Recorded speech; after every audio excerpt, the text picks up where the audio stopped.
Hey everybody, Jerrod Sessler here. Honored to be here with my good friend Marisa Dunfee, who's probably the most active young person in the country, certainly here in the Northwest. She is a Turning Point leader here in Southeast Washington and 17 years old now, right? Yes. And we met just a couple of years ago, and she's just been an incredible advocate for conservative policy and helping with campaigns and leading young people at church and at school and just in her life. And today we're going to chat about what some of the important things are to the younger generation. And so she has a bunch of questions she's going to grill me on, and she didn't know it, but I actually have some questions for her. And because I want to know what the young people are thinking. So Marisa, thanks for being here. And let's chat.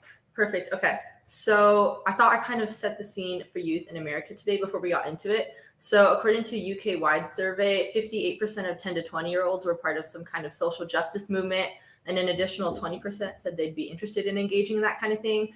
20.7% of Gen Z identified as LGBT, and which is more than double that of millennials, the past generation.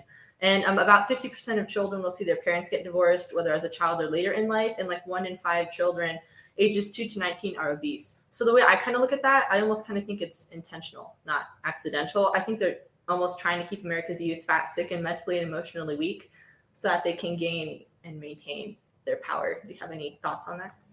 Yeah, it's interesting because based on those numbers, that would mean that about 80% of the young people, you said 10 to 20 years old, are interested in or feeling like they want to be involved in some kind of social action. The question I would have with that is all the social action negative? Do you think there's any social action that's positive, or are we just not doing it? Yes. So this particular article was the examples they gave of social action were like anti-Trump rallies, LGBTQ rallies. It's a UK-wide survey. So it was Trump was visiting the UK and they had like a whole bunch of youth protesting against that. I definitely think there is kinds of positive social action. I know Turning Point is doing some of that kind of work. I guess it just kind of depends on what issue you're advocating for. Not all social justice is bad. Yeah, it is interesting. Then just your comment about where it's leading.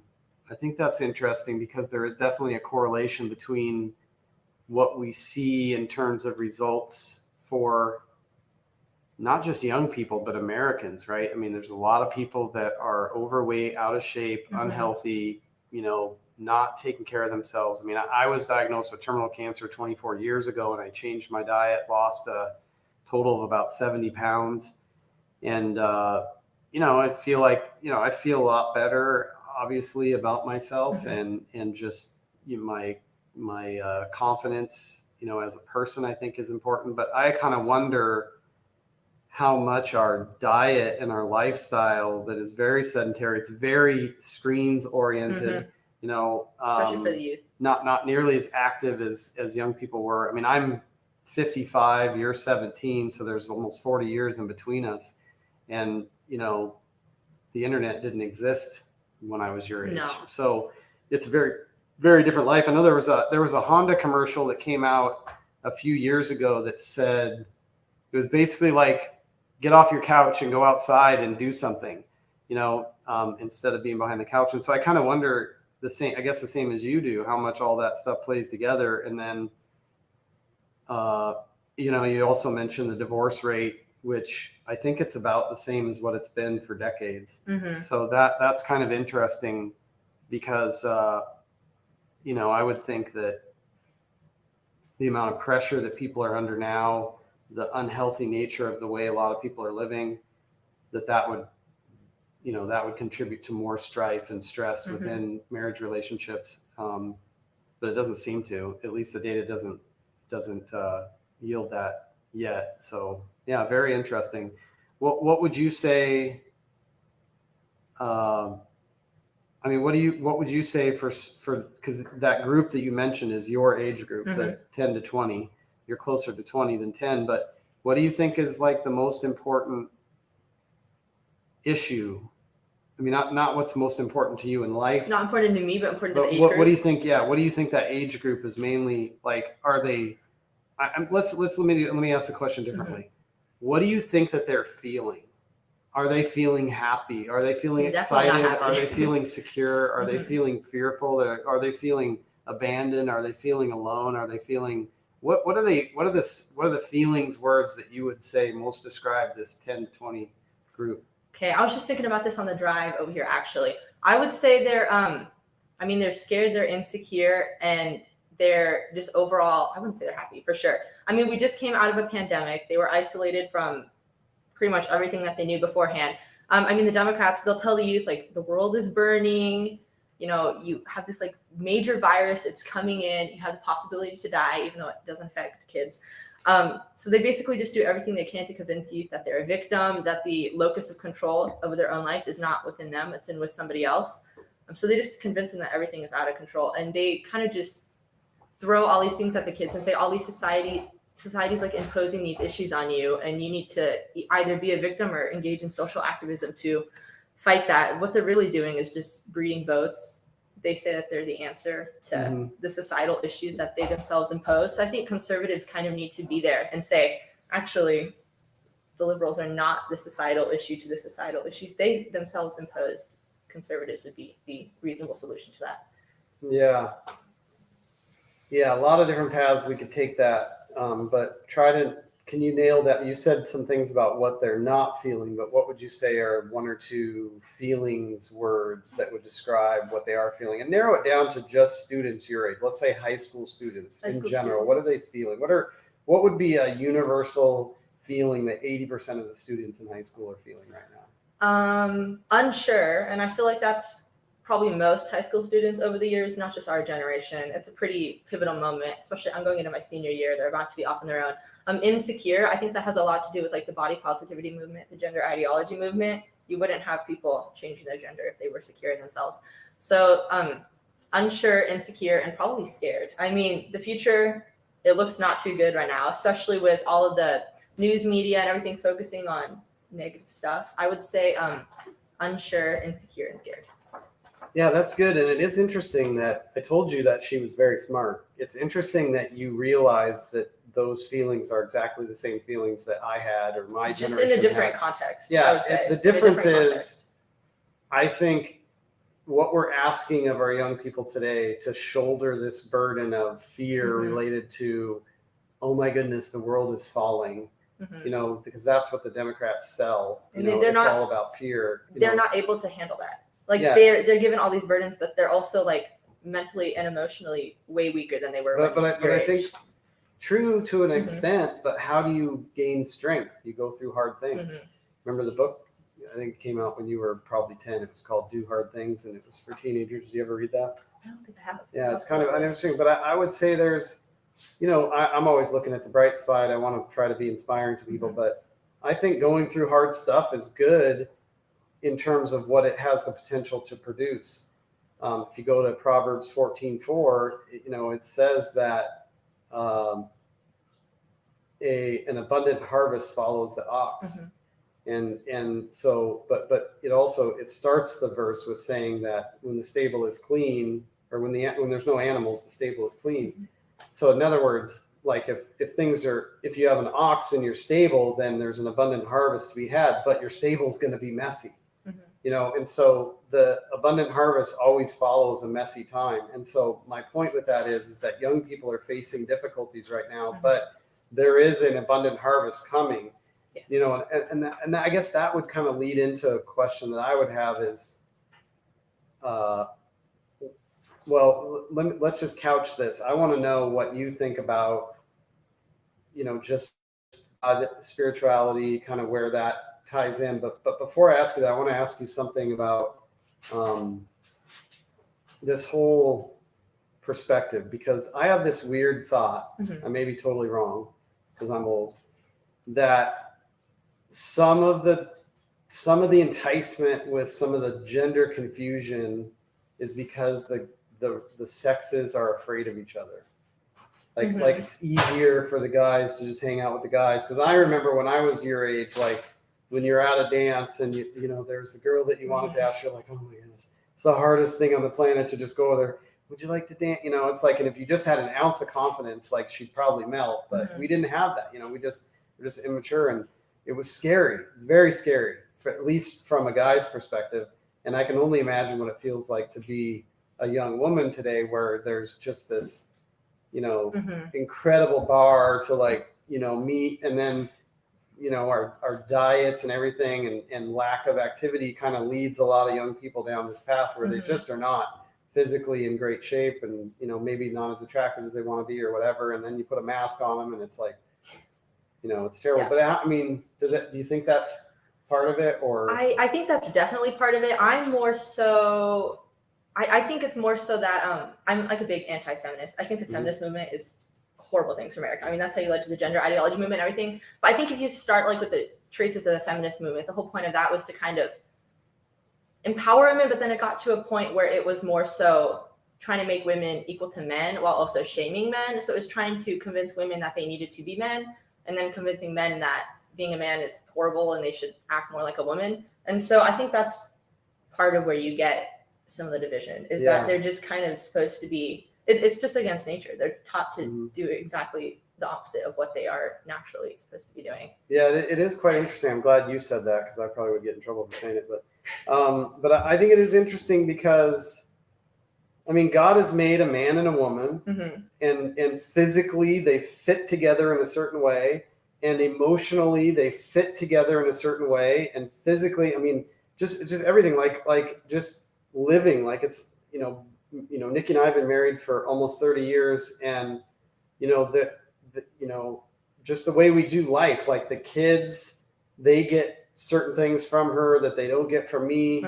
And just, I don't know, just different roles. And I see our greatest joy, our greatest experience in life coming out of living that sort of I guess, you call it a biblical worldview, and I say that openly. Like, I don't feel like it's not someone's right to live outside of that. I just always look at it like, I want what's best for you, and my view of what's best for you is something different than what you're living. Now, I don't have the authority to tell you, because it's your life. You do what you want to do.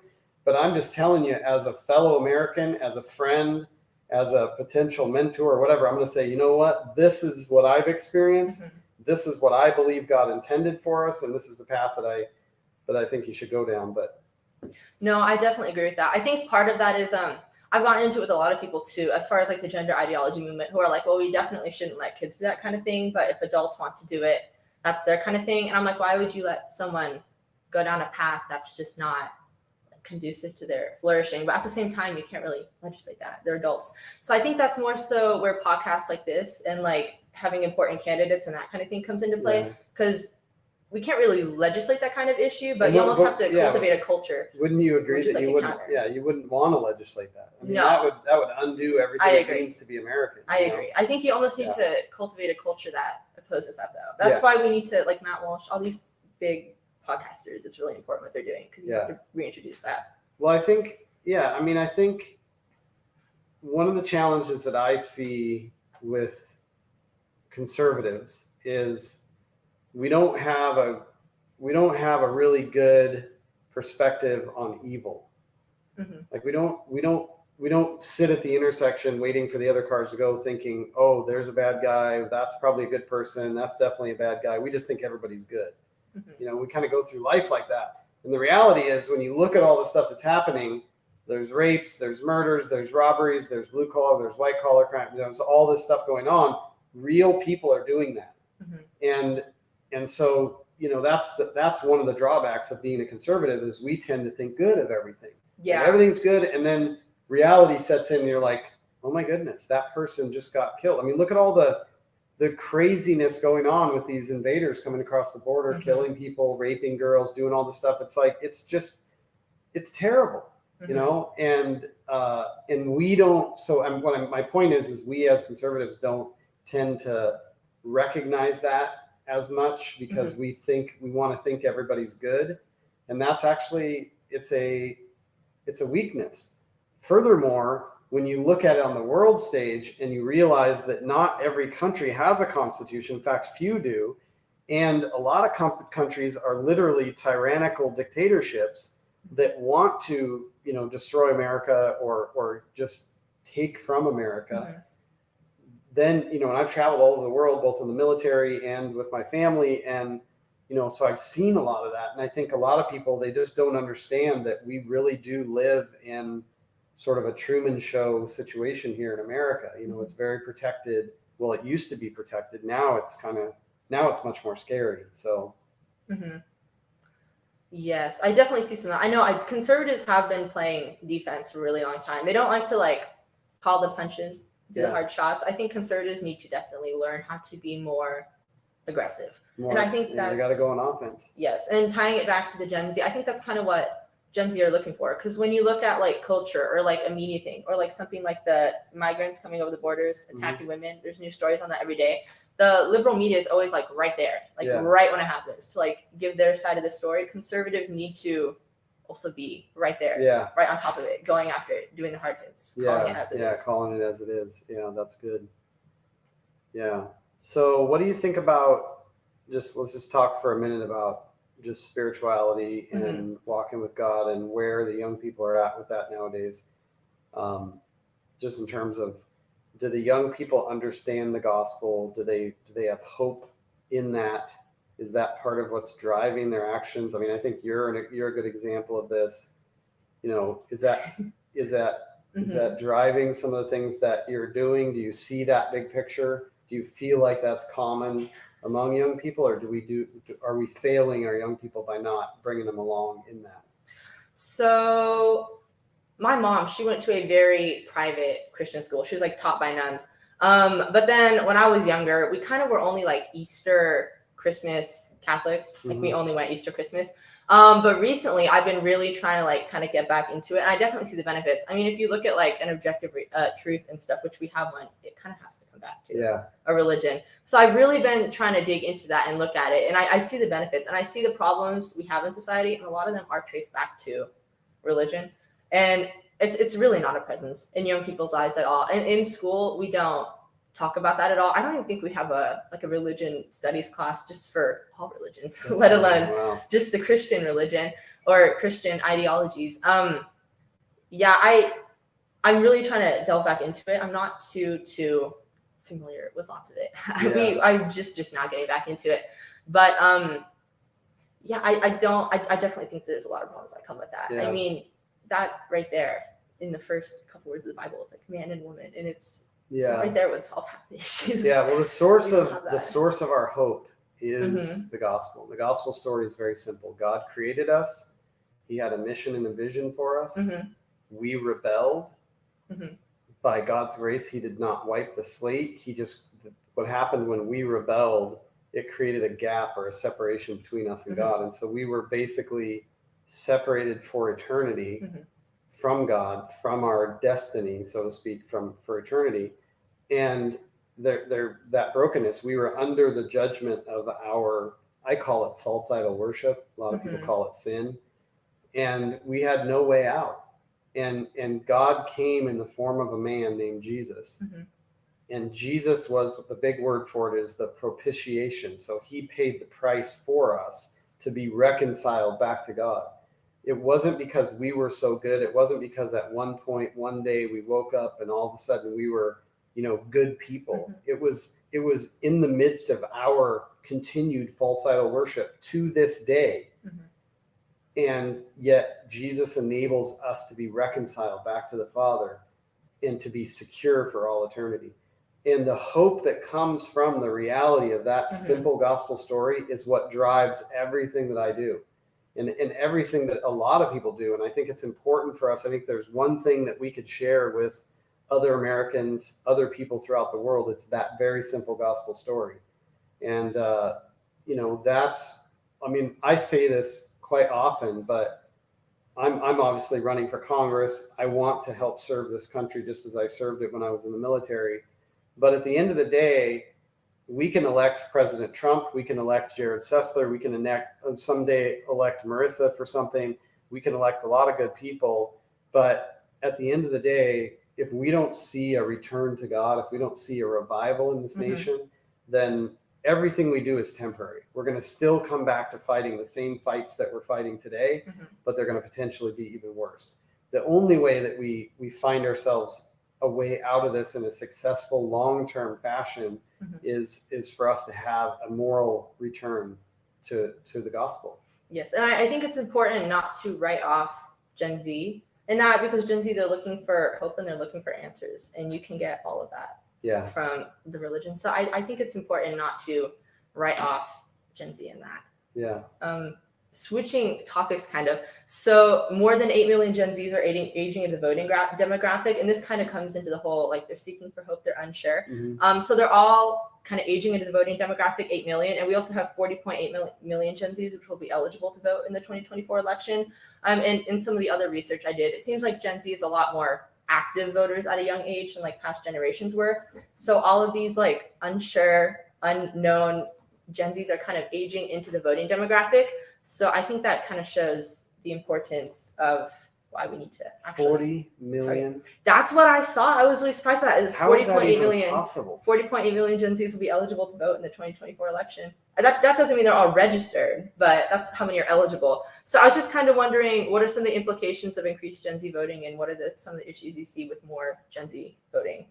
Well, yeah, I mean, the concern that I have with it is how many Gen Z are still stuck with the social action type stuff versus actually reading the Constitution. No offense, but if more than 10% of that 40.8 million have actually read the Constitution, I would be surprised.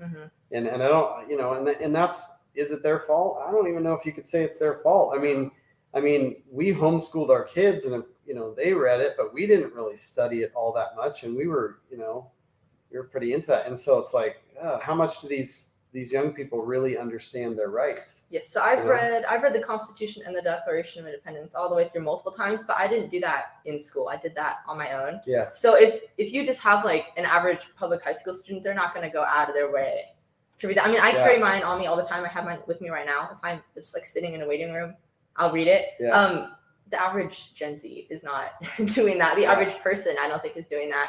So really, unless they kind of seek that out, I don't think they're going to be aware of that kind of thing. I was just watching some videos with my brother the other day, and it was like those street side interviews, and they'll ask like, who was the first president in the United States? When was the country founded? And they'll be like, oh, the first president was like Barack Obama. We were founded in like 1870 or something. It's like they don't even know the basic stuff.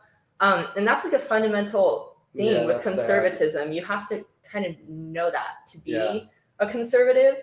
And so I think that's another point where the conservative movement loses Gen Z, is that they're just not aware of the conservative movement. I've actually had a lot of discussions with my friends, and they'll be like, oh, what's some of the political stuff you do? And I'm like, oh, I do a lot of stuff for the conservative movement. And they'll be like, oh, what's that? Is that Republican? Is that Democrat? I'm like, it's not really either. So you almost have to kind of explain to them. They've never really heard what a conservative is, or like what they stand for, or what it means. And how can you expect Gen Zs to be conservative if they don't even know what that is? Yeah. Well, before people think that I'm hammering on the Gen Z, I'll say that I didn't know any of that stuff when I was that age. I didn't learn it until later. I mean, I devour that stuff now. In fact, I was just telling you earlier, I wish that when I was younger, I would have read more and, just been more into that. But I was back then, we didn't have cell phones. When I was 16, I wanted a car. I was working. I wanted to have money. I joined the military very young, and then went to college, and it was just a very different life. When you left the house, you were gone. Like there was no connection. There was no tracking.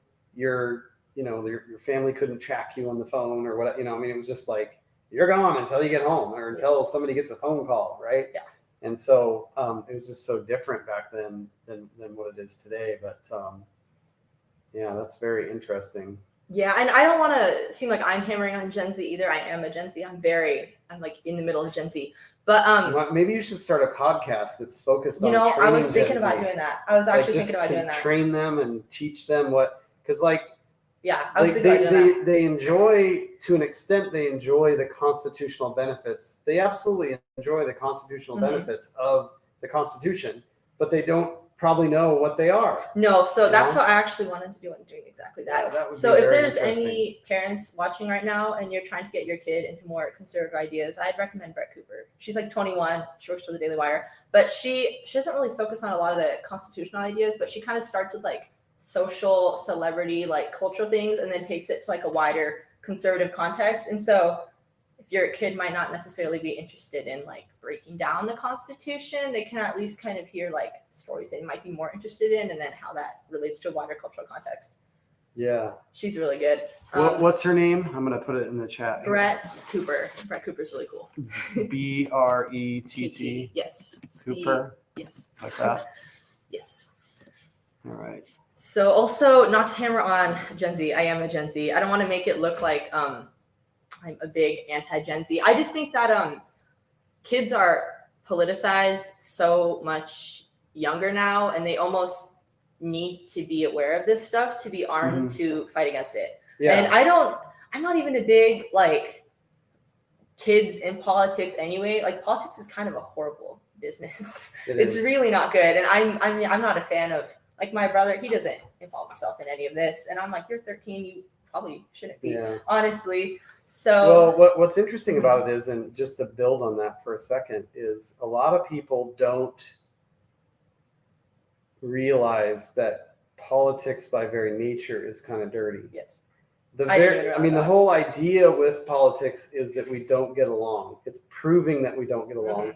And you're creating this epicenter where you have to work it out, right? And working it out is messy, right? And so I think people should be thankful that there's a political realm where the messiness is handled, because if we can handle it there, then it keeps the rest of our society clean. And that's the problem. It's spilt out. Yeah, well, it has now because of this faction that's trying to take away our rights. And then people are like, wait a second, I can't afford life anymore. And, you know, whatever. One thing I want to ask you about, it kind of relates to something that we just talked about, is the idea of this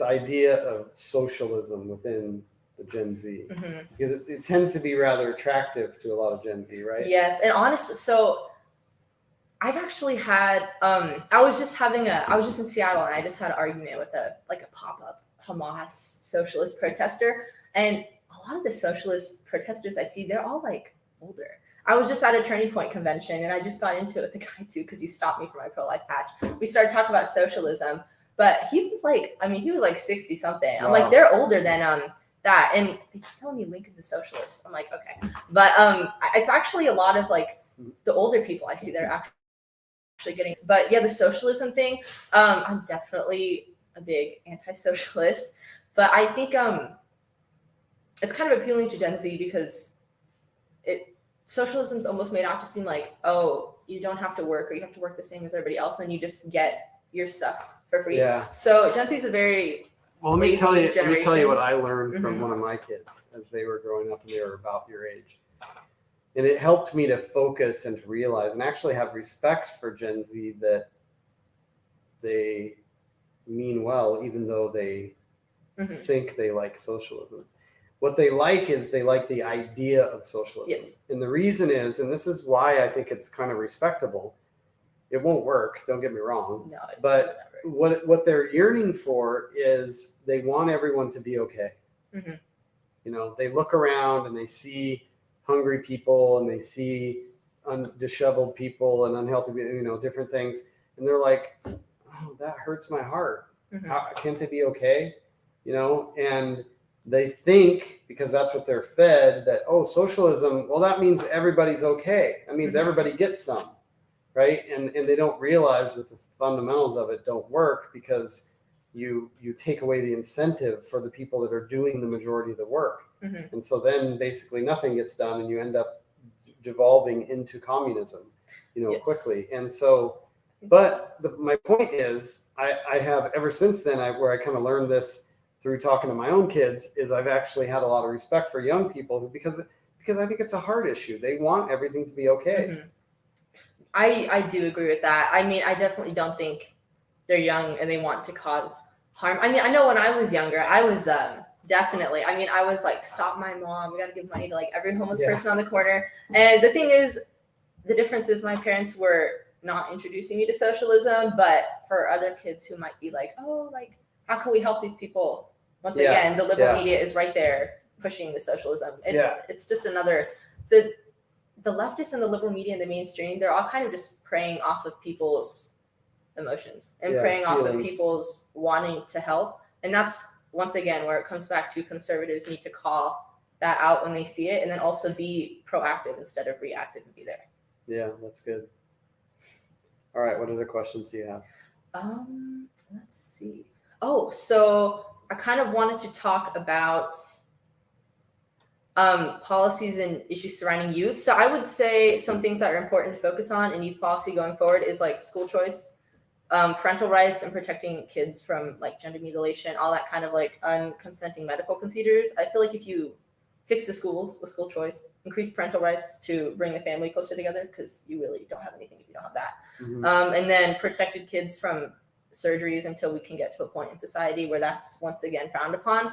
We fix a lot of the issues. So what are some policies or issues surrounding youth that you would focus on as a congressman?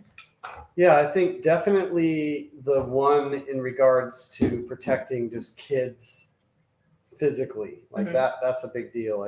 Like they're the responsibility of their parents. And there's even bounds within that where it's like, okay, this is a road too far here, you know, just because they think that they ought to have their breasts cut off or something, or other body parts mutilated or whatever, like, and somehow they get their parents to agree. It's like, okay, look, maybe we ought to have some steps here. Like, you do a little counseling and talk through this. It's such a maybe scary road too. Talk to some other kids who've done this and realize, like, you basically cannot go back. You didn't ruin your life, but I guarantee you suicide rates will go up for people who get put down that path. Yes, well, and it's the whole like sexualizing the kids when they're that young thing. I mean, there's so many. That's why you have that whole movement right now. Instead of like pedophiles, you have like the minor attracted persons, and they're trying to like steer away and use like the people first language with the pedophiles. I'm like, that's when you start sexualizing kids when they're this young and like introducing these ideologies into them, and you say, well, they can consent to gender mutilating surgery. Well, why can't they consent to have sex with an adult?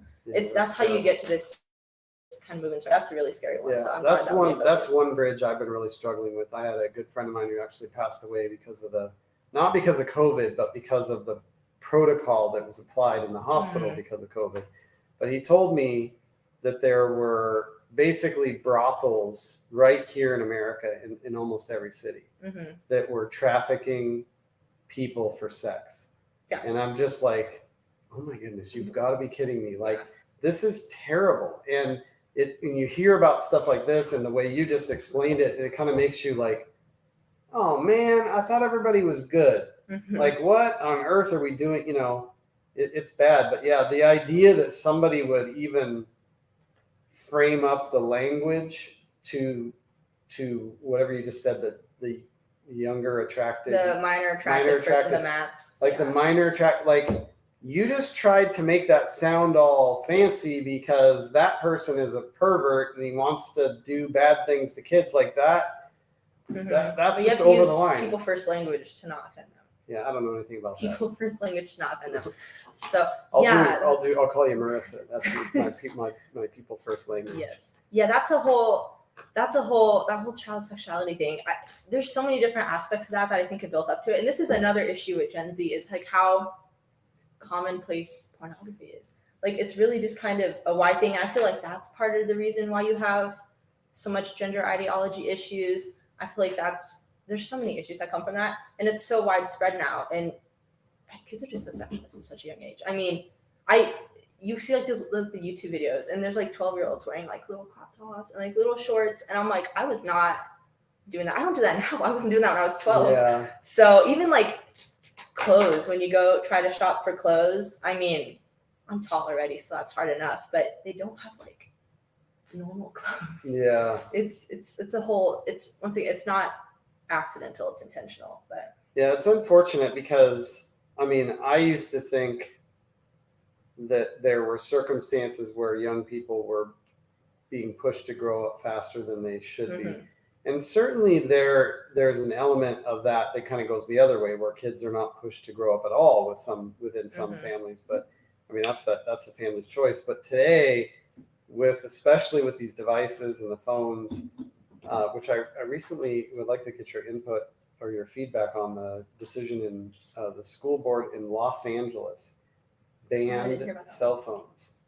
Oh, which I think is I quite an remember that was interesting a move. topic of conversation in school. Well, they just did it just recently, and it's interesting. But I mean, and it kind of goes back to what we touched on earlier with regards to the way girls feel about themselves. What do you call it? The body positivity or whatever. Yeah. Just that whole thing, like, oh, I'm not good enough, and doing the filters. Yeah. Well, like trying to make themselves. It's like, well, and the thing with that too is back when you were in school, you just had that at school. If you were getting bullied by kids or you had that kind of feelings, it was at school. But then you could go home and then you'd be with your family and you'd be good. But now kids go home and now they have TV, they have social media. Yeah, so they don't actually. Yeah, it's interesting too, because I look back on my childhood, and I was bullied. I think especially young men that become anything, they kind of went through periods where they were bullied by stronger men or whatever, maybe even girls. But I think there's an element where some of that pressure, that social tension, helps to grow you. Yeah, I don't think it's all necessarily a bad thing. Yeah, and it's not like I'm not. People could take that out of context and say, "Oh, Jerrod believes in bullying." It's like, no, I'm just saying that's not what he's saying. Like human relations cause you to grow. Yes. Like when we don't, and that's the interesting thing. So I was saying this like 20 years ago.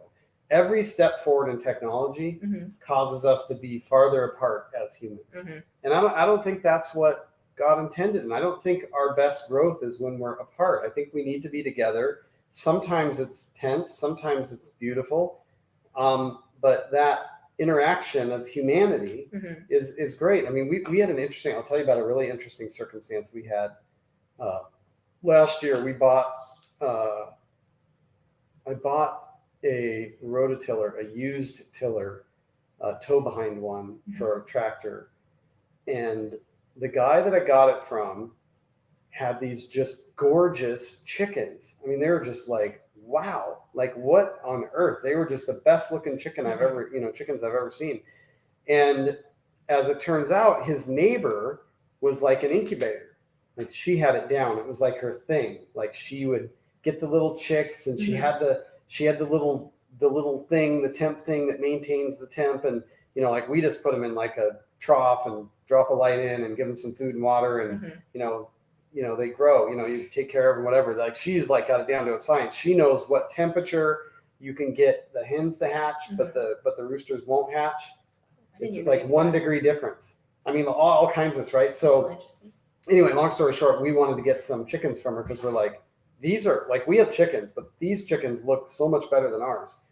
And anyway, we ended up going, and they invited us to their home to talk.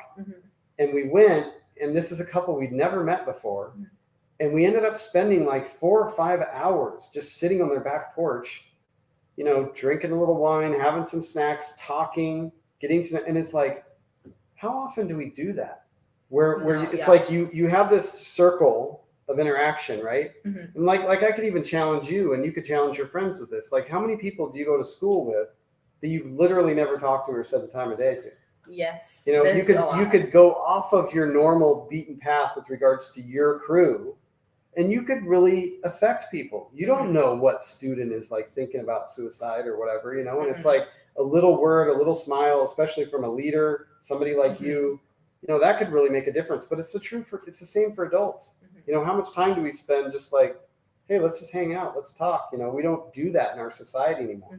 And a lot of it is because of these digital devices, a lot of the electronics and stuff like that. Yeah, they're marketed as like increasing connectivity, but there's no way you can argue that our generation is as connected as yours was when they were younger. Even like from when I was younger, like I used to be able to tell you all the kids in the class, like their first name, their last name. Like maybe it's high school and there's a bigger group of kids, but I can't do that anymore. I could tell you their first name, last name, what street they lived on, and their phone number. Yes. And see, it just gets like less and less and less.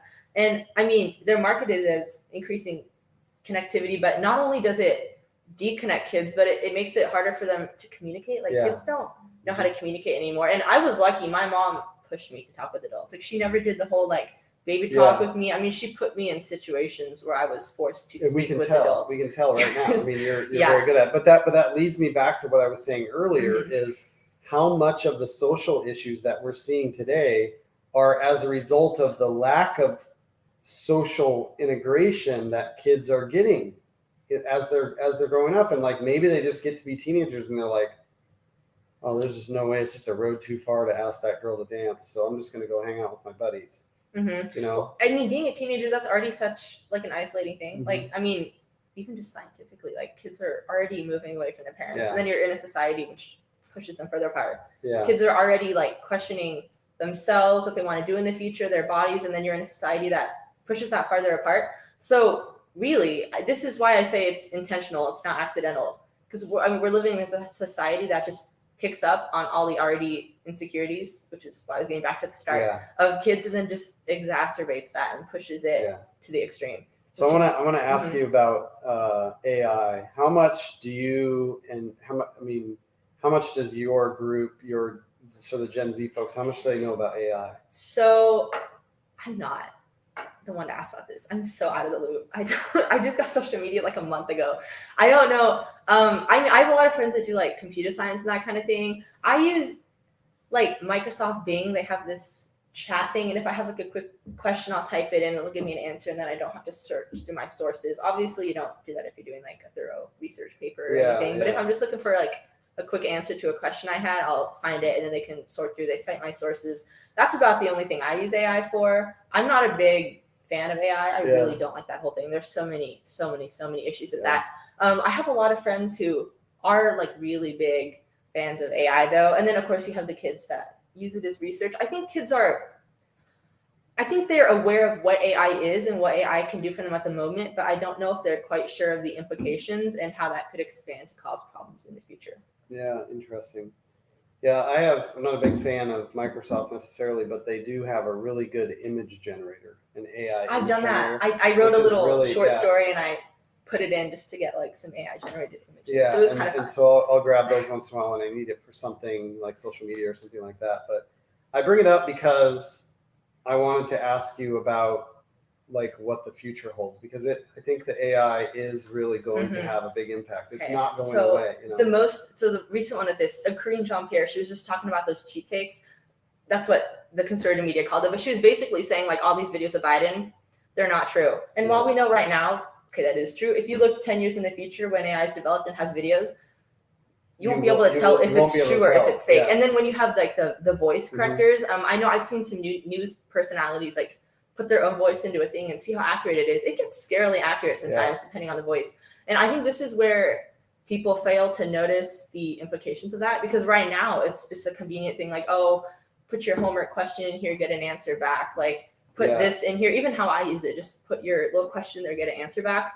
There's so many more implications of that. The research part of that is not the problem. The voice, the audio component, that's the part I don't like. That's actually just a scratch of the surface. And part of that is they're actually taking, I have not seen any of this, thankfully, I just heard about it, but they're taking like celebrities and they're putting them in basically like porn type stuff. Yes, which is like, oh, that is such. I was just watching a different video of that too, where celebrities can. So it was Kendall Jenner, and she had like opted. I don't even know if she opted, but she had her face in this thing, and people could like chat with her and like ask her questions, and like they were marketing it, I think, as kind of like a sisterly figure to like younger kids. I'm like, that's not what they're going to use that for. Like, really, that's not what it's going to be used for. And even so, you shouldn't be pushing kids to have a computer generated sister. You can have a friend. But so there's three levels as I understand it. There's the AI that we see today, and there's AGI, and then there's ASI. And AGI is like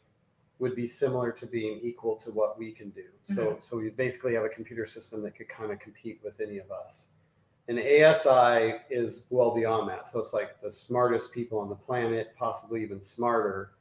I think it goes even beyond that, because basically what you have is you have the situation where you have a computer system that could analyze the history of data, everything ever written, experiences, stories. It can tell whether something is fiction or nonfiction. It can calculate that. It can understand and equate through a table system people's feelings, so it can actually learn to feel, not because it does feel, but because it has so many examples of how certain things make a human feel, that they can start to build an algorithm that tells it, like, okay, if this and this happen, you feel this way. And it's all digital, right? And so it just becomes this tremendous threat to society, because when you think about it, like, the deep fake stuff is just the beginning. Yeah. Right now, and I'm sure you've seen videos of it, they actually have robots out that you could have a robot walk right through here, and it walks so elegantly that you're like, I mean, if you dressed it up and did it, it was like, but it's a real robot, right? And so now empower that robot with AI intelligence. Well, guess what? It can go out in the field out there and run the tractor. And if it can go run the tractor, it can also run a piece of equipment to do mining. It can also run a factory to make weapons. It can also run a computer system over here. It can also run the power grid. It can also, and you start to think about it, and you just kind of play it out, and you're like, they can take over the world. Yes. You know, I mean, like that. Yeah. I mean, this is it. I'm gonna say they, but it's it. It's this. But here's my point with it. Not to freak everybody out with that, because I think one of the projects I'm working on, back to one of your questions, is basically presenting a bill, and I'm actually working on this right now, and I'm going to have my friends in Congress present this and introduce this in Congress from someone who's not even there yet. I have good friends in Congress that I'll be able to push this through. But basically, some protective guidelines over AI to make sure, for example, that nobody can program in anything that would do anything but protect human life. Like, human life has to be paramount and always has to be priority.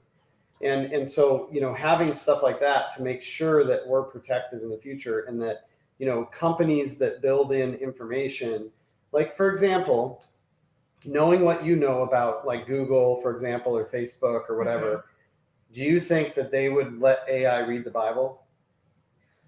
I'm sure. I once again, I'm like the least versed Gen Z on technology, but I'm sure. Maybe they wouldn't let them read the Matthew Henry commentary. Yeah, they would let it do. So the thing with AI is they market it as like a non-biased, but it's like, it is biased. The people who program it, which would be Google, which would be Facebook, that's my point. They would read the Bible, but in the parts that benefit them. They would read the news, but in the parts that benefit them. And that's what I was just taking notes on, actually.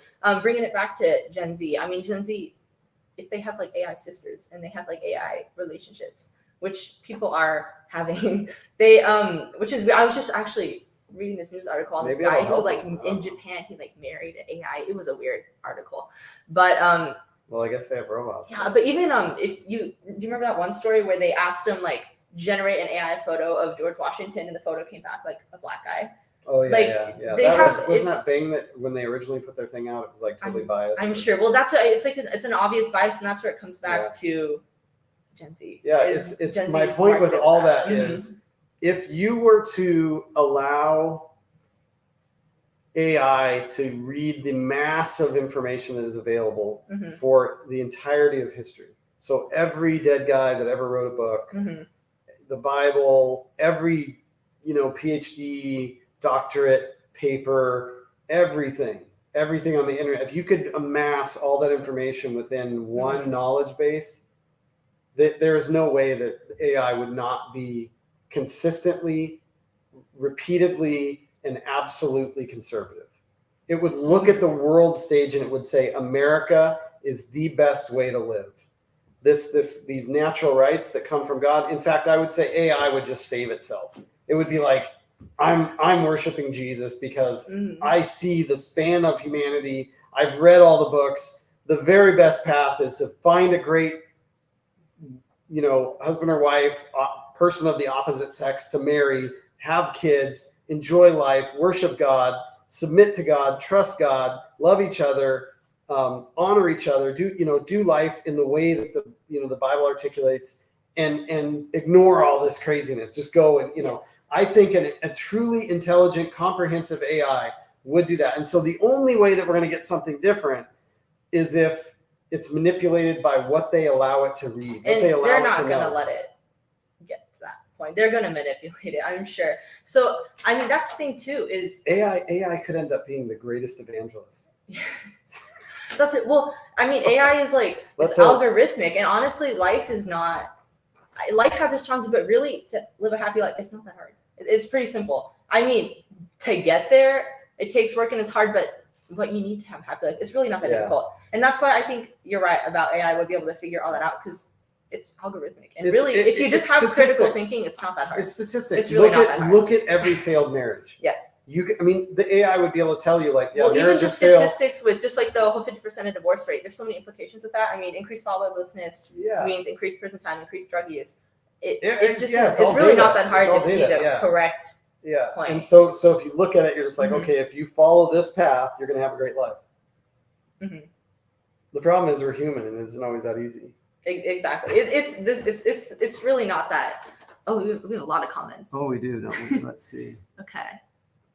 Yeah, she is brilliant, isn't she? She's amazing.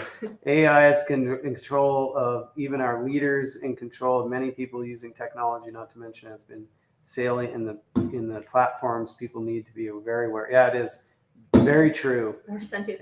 Chat GPT. Sorry. So this is Marisa Dunfee. Yes. She's 17. She's amazing.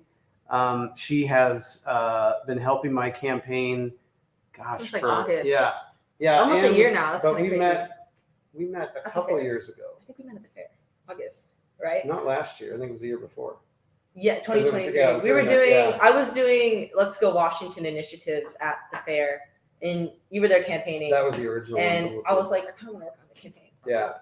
So I was very impressed. She's just so smart, and she's involved in all kinds of stuff. She's a turning point leader in the area, and just really, she's 17. Just listen to her. Like, she's beyond.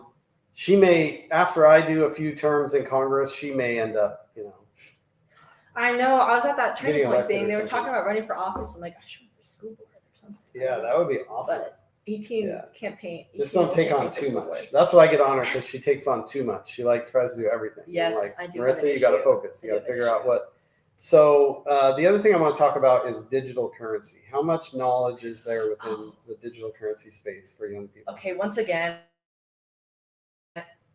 so the Bitcoin thing, that's been such, like, I keep seeing at that, like, People's Convention, I was just at for Turning Point, everyone was talking about Bitcoin and cryptocurrency, and perhaps this is where I'm lacking my research, but I have no idea. I was like, this sounds really weird to me. I'm not a big fan, but I have no idea what it is. Yeah. So it's interesting. Have you ever heard of the centralized versus decentralized? Yes. Because that's basically the only thing that matters. I mean, there's lots of other stuff, and I'm sure there's other people listening that are probably more versed in it than we are, than I am. But basically, the government will always push for a centralized system because they want to control everything. They want to see everything. They want access to everything.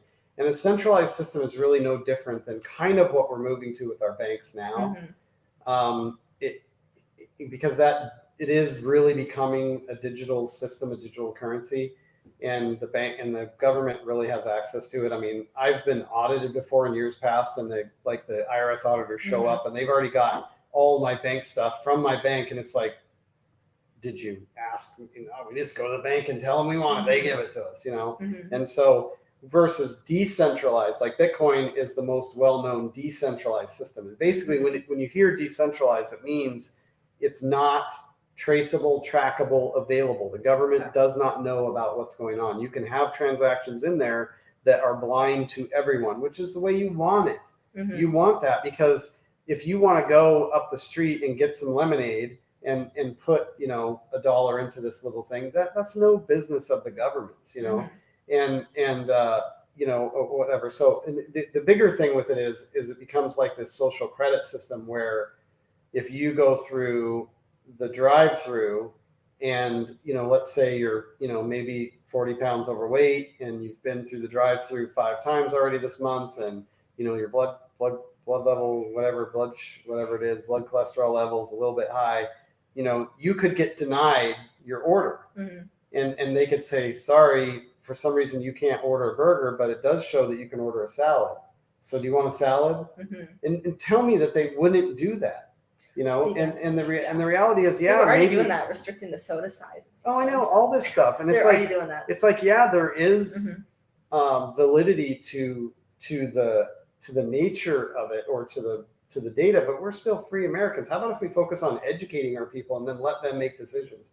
And so anyway, the centralized versus decentralized is going to be an interesting topic, and it's a constitutional crisis, because our Constitution calls the House to be responsible for managing the currency.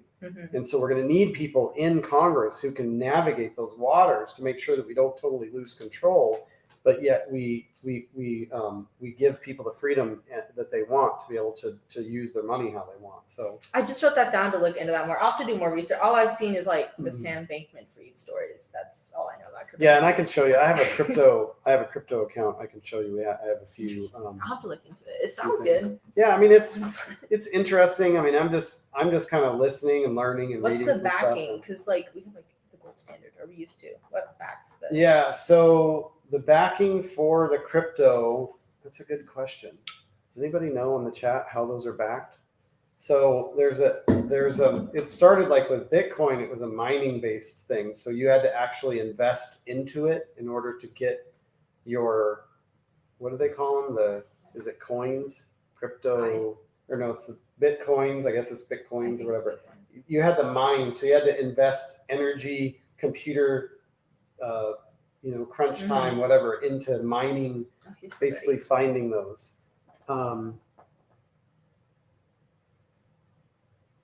Yeah, blockchain's kind of the way of the future. And then they have these things. Have you ever heard of NFTs? So yeah, those are weird. It's called a non-fungible token. Yeah. But it's actually very helpful. Like there's actually a way that you could manage voting systems through using NFTs. So you get an NFT and that's your vote. You can vote using that and no one else can copy it. And it's only tied to you. And I mean, it's kind of interesting. And then you can also have NFTs like their artwork or different things like that. So each coin designates their own terms for backing. Oh, they do? Oh, yeah. Interesting. I didn't know how it was backed, but interesting. So it's very independent, I guess. Yeah, it is. Which is good. It is good. And the other interesting thing is that it allows transfer throughout the world without these ridiculous fees. I remember, in business, we always had like really tremendous fees for transferring money, like between, say, Canada and US, where if you're doing it online, it becomes this kind of conventional universal currency or whatever. So anyway, it's kind of interesting, but it's definitely coming, and we're going to have people that can, that can help legislate technology that. is the way of the future, honestly, sadly, and I think that would appeal to Gen Z. Anything digital will appeal to Gen Z. Yeah. All right. What else do we want to chat about before we get off here? We're just coming up on an hour. I don't know. I kind of went through all my notes. Oh, here's an interesting statistic I found. So in the western region of the United States, which would count us, white youth and Latino youth will make up about 40% each of the people. So we have 40% Latino youth in our voting bloc, which I thought was interesting. I was like a part of the upcoming of Gen Z. Gen Z, yeah, in our western region, which I thought was interesting. So this is another thing I've kind of been looking into is so Gen Z like men, they're becoming more conservative, and like Gen Z women are becoming like less conservative. And I think this kind of comes into how we were talking about how the left like plays off of emotion and that kind of thing, because women are more emotional. Sorry, they are, and that just it makes sense. But the trick, I guess, is then how can we appeal to conservative women?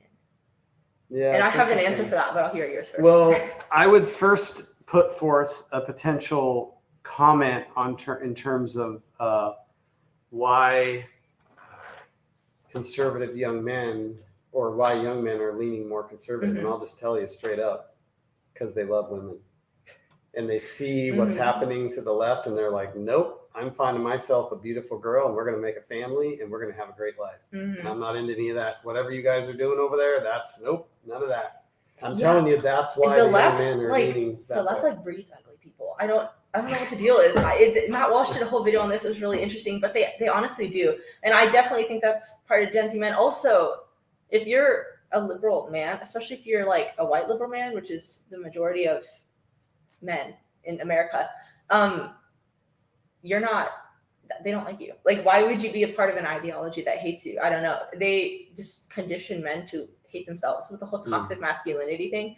And then if you ask them, oh, what is toxic masculinity? They'll just say, oh, like being strong, being confident. It's like, that's not toxic. If a woman was doing that, you'd say amazing femininity. So it's part of the whole, why would you be part of an ideology that hates you?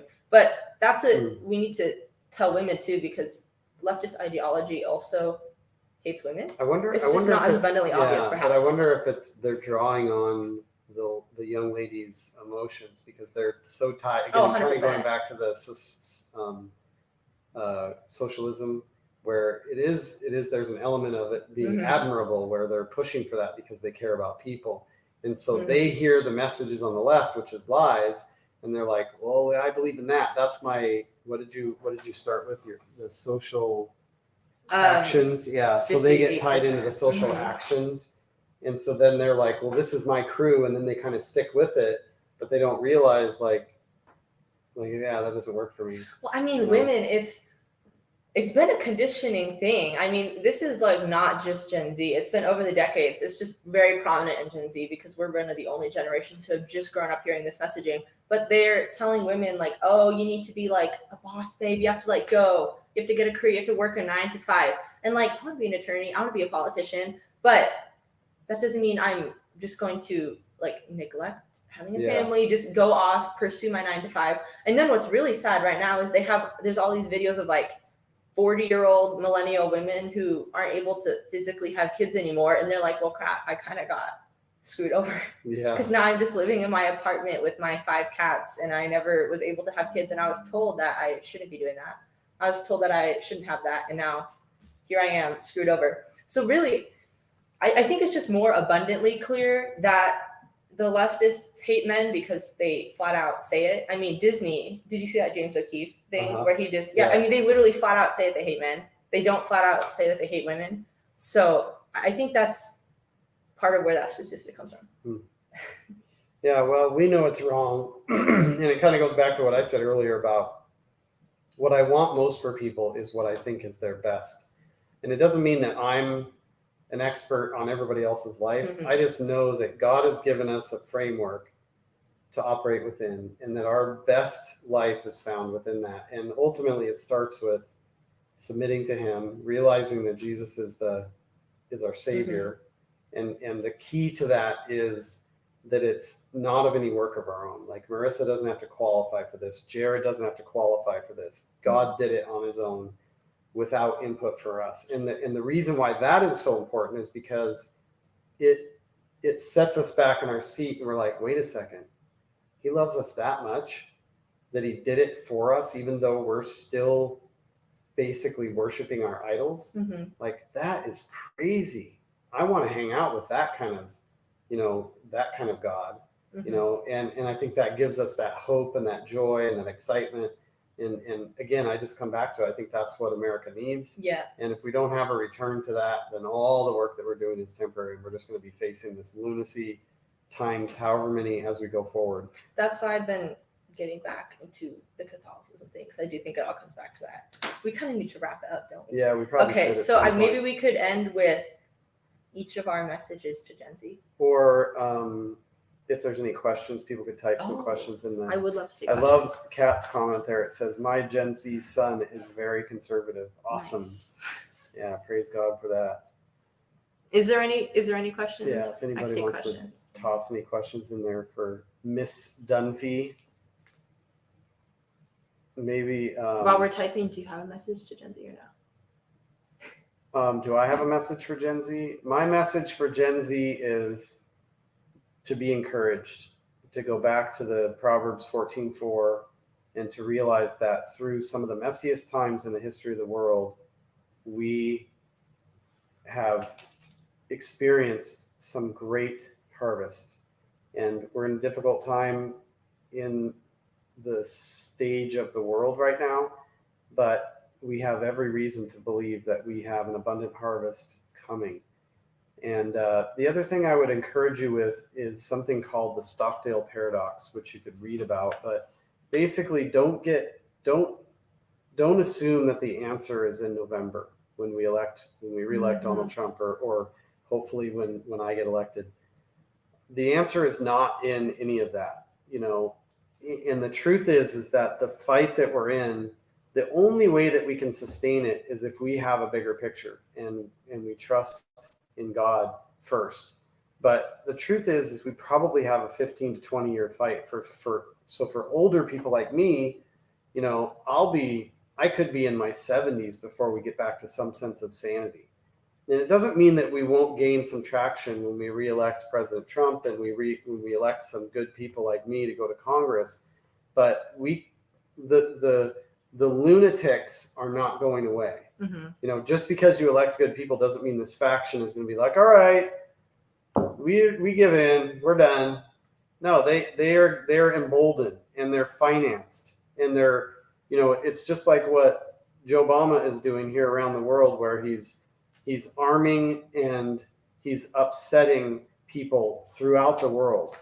And what that does is it creates future wars. It creates rifts. It creates terrorist attacks because people get upset because, well, Israel came in and did this, and the U.S. helped fund it, and the Palestinians did that, and the Iranians did this, and we, whatever, and so you have all that stuff going on, and what that does is it breeds this combative, situation where you have decades long struggles that come out of that, because you have radicals that are looking for revenge because you killed their family, or whatever. And so my point is, I guess it doesn't sound hopeful, but I am trying to be hopeful in that we have to think and live on a higher plane. We have to realize that God has gifted us with the hope for eternity, and Jesus is the promise of that hope for eternity. And even though you and I are facing life on earth here today, and all of us who are watching this, we can live in the midst of that while we put our hope on eternity, and we can allow that hope to inspire us to do the right things in our daily lives today. And I think that would be the message for young people. It'd be the message for old people, is that we absolutely can enjoy today, even though we're in the midst of trials and struggles and challenges. And I would just encourage you that the trials and struggles and challenges are not going away anytime soon.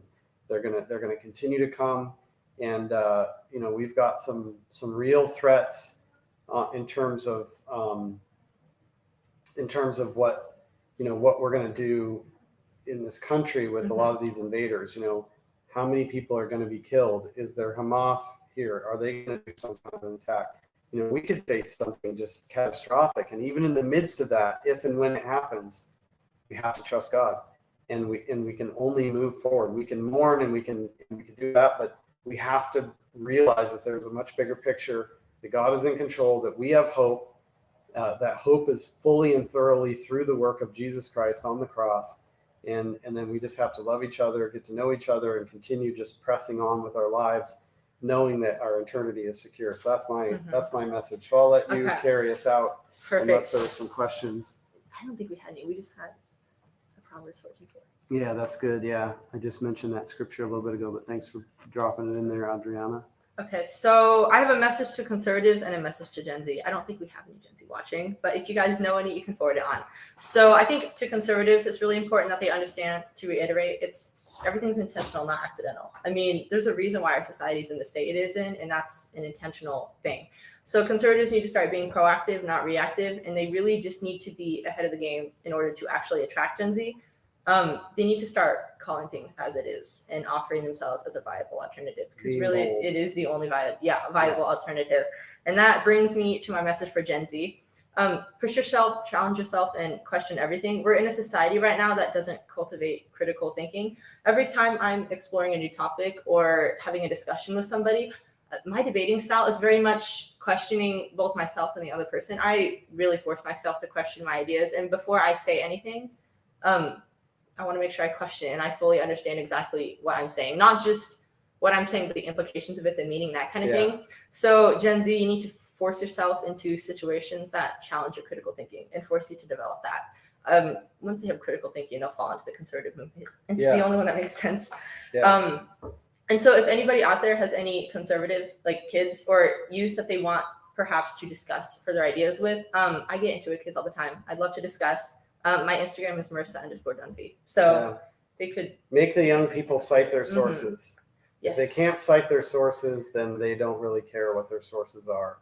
And that's part of critical thinking. You know, you have to. I mean, any study you read, any data, you have to say like, who are the stakeholders in this? Who's presenting the data? Who found the data? It's just like that one thing that came out where somebody like did a food pyramid, and the food pyramid was like, oh yeah, like Fruit Loops are good, and then who paid for it? Like Kellogg's. It's like you have to question everything. So once you start, you have to develop a mindset of just critical thinking. Yeah, critical thinking is definitely a talent. Yeah, and it takes some practice. Well, once we get back to a society where people actually think, this is really the only reasonable. Yeah, that's the sad part. Reasonable thing. It's a good point. It's not that hard. Yeah, it's back really to the AI thing. Mm-hmm. It does take us to the point where we're not thinking. Exactly. Yeah, I mean, you can just type in like, what do you think about this, and then they'll just parrot their answer. But you go back to the Bible. The Bible was basically transcribed by people who listened to things that were going on, especially the words of Jesus. They were just sitting there listening, and they basically memorized what he was saying as he was saying. It's totally crazy, right? It sounds crazy to us until I tell you, well, when I was your age, I knew all my friends' phone numbers by heart. You know, and today I struggle to remember my wife's phone number, right? Because I don't ever dial it. I just push it onto my phone, right? Or it's true. And yeah. So it's trained, right?